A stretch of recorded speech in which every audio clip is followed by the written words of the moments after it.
Welcome. If you've been getting those Gmail app icon badges showing ongoing call notifications and want to get rid of them, you're in the right place.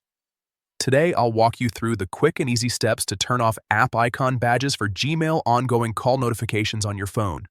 Let's get started. First, unlock your phone and go straight to your settings. This is where all your app controls live. Take a moment to scroll until you find the option labeled Apps. Tap on that to open your complete list of installed apps. Next, locate Gmail from the list and tap on it. This will open all the specific settings that apply to Gmail on your device. From here, look for and select Notifications. This section controls how and when Gmail alerts you about new activity.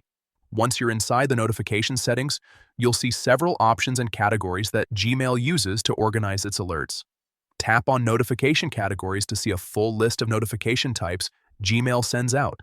These categories let you customize each kind of alert separately. Now, find the one labeled Ongoing Call. This is the category responsible for the call-related alerts that show up as app icon badges. Once you tap on Ongoing Call, you'll see different settings you can adjust. The one we're looking for here is App Icon Badges. Simply toggle the app icon badges, switch to the off position. That's it. You've just disabled those ongoing call badges for Gmail. From now on, you won't see that tiny notification bubble appear on the app whenever a call is in progress.